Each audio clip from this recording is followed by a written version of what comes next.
susunod na programa ay rated PG. Ito ay nangangailangan ng patnubay at gabay ng magulang para sa mga batang manonood. Kahit na naglabas na ng bagong statement si Dax na hindi si Moira ang totoong mastermind sa pagpatay at pagkidnap kay Lolo Pepe, hindi pa rin niya makumbinsi ang mga tanyag. Sapagkat naniniwala ang pamilya Tanyag, lalo na si Giselle at Justin, na may kinalaman si Zoe kung bakit biglang bumaliktad ng statement ang nag-iisang witness nila sa kaso.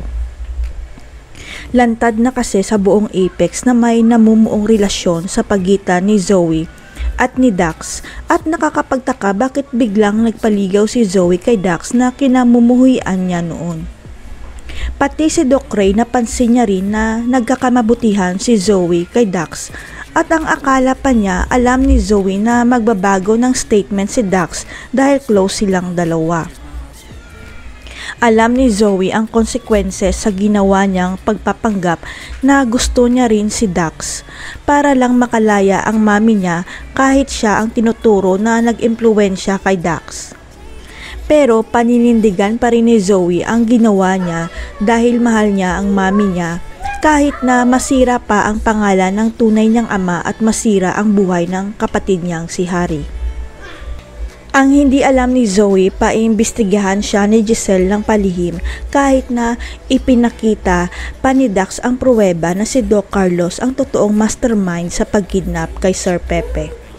Umuwi pa rin naman si Zoe sa bahay ni Doc RJ kaya uutusan ni Giselle si Manang Nelia na sundan si Zoe kung saan ito pumupunta at may nadiskubre nga si Manang Nelia. Nakita ng dalawang mata ni Manang Nelia na nakikipagkita pala si Zoe kay Dax at narinig pa niya ang usapan ng dalawa na sinagot na pala ni Zoe ang witness na si Dax.